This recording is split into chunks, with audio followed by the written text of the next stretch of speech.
did not put the Palestinians in a prison in Gaza. Hamas put the Palestinians in a prison in Gaza. Gaza could have been turned into Singapore. They had the money. They had more money pouring into the Palestinian territories and still do from all over the world. And what did they do with it? Build a tunnel infrastructure underneath bigger than the subway system in New York instead of helping their people. Well, I want to start with the accusation of the occupation. Israel was minding its own business ever since it existed. It reached out to the Arabic world. It wanted to have peace with the Arabic world. In 1964, when the PLO, the Palestinian Liberation Organization, was founded, the West Bank was in the hands of Jordan. It was Jordan. And Gaza was in the hands of Egypt. It was Egypt. So the PLO was founded in 1964, not because of any occupation. They wanted to drive the Jews into the sea and get rid of every single Jew in the Middle East. Israel tried repeating. The only reason the Palestinians lost in 67 and they lost Gaza and the West Bank is because they preempted an attack against Israel. And over again, Israel reached out to them to make peace with them. In 2000, Ehud Barak offered them 97% of the territories back, and they refused it again and again and again. In 2005, when Israel withdrew out of Gaza, they said, okay, we're going to give you your own state. We're going to give you your own territory. Israel forcibly removed its own people fighting the IDF by force, removed them out of Gaza. Not only to remove the people, they dug out dead Jews' bones from the cemeteries because they knew exactly what the Palestinians are going to do to the cemeteries. So in 2005, when Israel withdrew out of Gaza, there wasn't one Jew alive or dead in Gaza. They turned over the key to them and said, okay, great. Now build your own place. You are independent. I know people that Israel even left them the greenhouses. Israel was exporting 50 million flowers to Europe in 2004 out of Gaza. The greenhouses, the fruits, the vegetables, the flowers, they left them to the Palestinians so the Palestinians can they can have an industry where they can support themselves. I know a businessman from New York who even raised $14 million to make sure the Palestinians will be able to get paid salaries as they move over and they continue building the greenhouses. And what did the Palestinians do within 24 hours after Israel withdrew? Not only they destroyed every single Jewish synagogue in the area, they destroyed the greenhouses, ripped out the pipe, and even stole the copper out of the pipe. And then they had an election. So in their first election, the first woman elected to the cabinet of Hamas was a woman by the name Nidal, the mother of al-Mukawama, they called her, the mother of the resistance. And she ran on the platform, I killed 3 of my sons, because she had videos of her sons, she dressing them in suicide bombers to go kill Israelis. She said, I already gave up 3 for the cause. I have another 7 to give.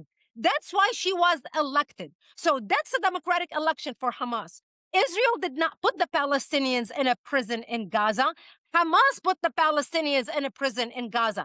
Gaza could have been turned into Singapore. They had the money. They had more money pouring into the Palestinian territories and still do from all over the world. And what did they do with it? Build a tunnel infrastructure underneath bigger than the subway system in New York instead of helping their people. So those who scream about the occupation, the Palestinians have brought this on themselves again and again and again. Wow. Do you accept that Palestinians should have the same human rights as the rest of us? Absolutely. All humans are equal in the eyes of God. How can they do that? Okay, but here's the thing, Brigitte. But when it comes to this issue of occupation, I was very struck at the start of the response to October the 7th that very quickly Israel was able to turn on or off the tap of energy, the tap of water, the food supply, etc. That is only achievable if you are effectively occupying another country. Otherwise, you're not able to do it. So Israel has had this control over Gaza and the people that live there, which to me does not afford those people the same human rights as Israelis enjoy. It's inarguable, because if they didn't have that control, they couldn't turn on and off the energy or the water supplies. But why did Israel get to this point? Remember, in 2005, they gave them everything and they said, we are out. The Israelis even fought among themselves because, some people did not want to move. So don't get me wrong. I think Hamas squandered all the money they were given, and Hamas has been the enemy of its own people. And when Hamas did what they did on October the 7th, they knew it was immediately sentencing to death thousands of their own people in the process. They knew that, right? So I think Hamas has got to go. I think Netanyahu has to go as well, and his right-wing headbang cabinet members who do speak in a genocidal way. None of this is ever going to lead to peace. But let me ask you, Brigitte, about Loki's claims about October the 7th. He says that there was this Hannibal directive. It's been much speculated. Harit says that they found evidence there was. The IDF has never admitted there was a Hannibal directive. But it is possible in the fog of war that day that I guess some of the casualties came because of Israeli fire. We don't know that. But Loki wants people to believe hundreds and hundreds of people who died that day on the Israeli side were killed by Israel. I don't believe that. That has not proven. And if I have to choose between believing the Hamas talking point, who control the Ministry of Information, and the Israeli IDF, I would believe the IDF because I have lived in Israel as a Lebanese.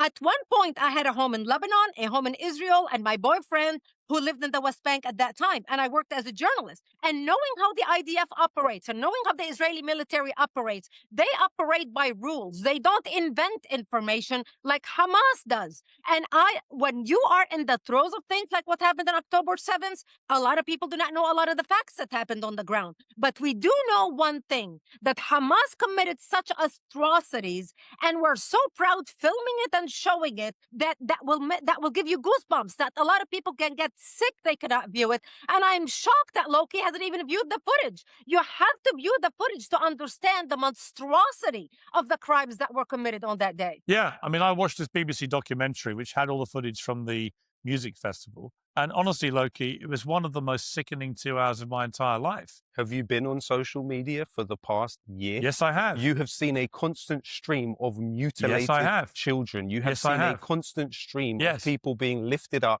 out of the rubble. How can you even bring into the conversation 2 hours of footage in comparison to 12 months and 77 years of this type of treatment? So the deaths of... But I have a question for the guest. I would like to ask this question. Now, the organization Act for America, which you represent and are a part of, seems to be quite the patriotic outfit. It's also been criticized widely as Islamophobic, but I have some questions about the finances of your organization. It's funded by the Fairbrook Foundation, which has funded the Central Fund of Israel, the Zionist Organization of America, and also illegal settlements in the West Bank. In addition to that, your organization, Act for America, has been funded by the Becker Foundation, which has funded Christians United for Israel and the Israel Project. In addition to that, your organization was also funded by the Emez Foundation, which funded the Israel Project, the Central Fund of Israel, and the Zionist Organization of America. How, in any way, do you stand for peace when the organization which you front and presumably are employed by is also funded by organizations that are invested in illegal settlement in the West Bank? Actually, my organization, which I run and I'm the founder and chairman, I not only work for it, was founded after September 11th to protect America against the threat of radical Islamic terrorism. It shares funders. It shares funders with those building illegal settlements in the West Bank. You already spoke your mind. Now it's my time to answer. My organization was founded to impact policy in the United States to protect the United States from the threat of radical Islamic terrorism coming from Al-Qaeda, ISIS, Hezbollah, or whoever happened the terrorist organization are. We work with Muslims. We have Muslims on our board. We have Muslims who are members. We had a key... every single conference we always had a keynote speaker who is Muslim that speaks. You're not addressing my question. You know what? I feel like we're getting. Listen, I feel like we're getting. Let me finish. Brigitte, I feel like we're getting a bit. That you're talking I feel like we're getting a bit. The fun. Look, fascinating though it is, the makeup of your business. It's not really the point of what this debate is, right? Right. It's not the point exactly. The point I would make, Brigitte, is this. I do think Loki has a good point about the settlements, right? What is going on in the West Bank with this rapid, aggressive expansion of settlements is completely outrageous. It's illegal. It's wrong. It shouldn't be happening. Why is it happening? Sorry, you cut out. You mean the settlements in the West Bank? Yeah, the expansion of settlements on the West Bank in the last year has been completely outrageous. Well, look, there's a radical wing within Israel that wants to expand the settlements. What does this have to do with the funding of what we're talking about? They are Americans who support the funding of protecting the United States, not Israel. Our work is devoted to protecting the United States. We have the documents. They fund settlements. Let's get back to the bigger picture. Please. So, Brigitte, do you condemn the expansion of the settlements in the last year on the West Bank? Say that again? Do you condemn the expansion of the settlements on the West Bank in the past year? Yes, I do. I think they are going overboard with the settlement. Okay, good. I think somebody needs to revisit looking at the settlement and how they are expanding. Then that's good. Loki, do you condemn what Hamas did on October the 7th? I have a question for you. Well, hang on. Based on you what stop you asking just said about questions for a minute. I'll answer your question in a second. She's made an admission that she condemns it. No, she condemns the expansion of settlements. Fine. Loki. And these people also fund Loki. her. At some point, you are going to... Loki, you're going to answer some of my questions. Which I have done. Okay, do you condemn what Hamas did? You've already asked me that. Not directly, you haven't answered. I will not condemn people based on Israeli military talking points. Okay, good. But I have a question for you. I have a question for you. You don't condemn mass murder? Obviously, I condemn mass murder. But you won't condemn it by Hamas? You're talking about a specific political context in which the information I'm talking about mass murder of people on October the 7th. By the Israeli military. See, it's just absurd. So I have a question for you. I think you lose all credibility when you say I have a question.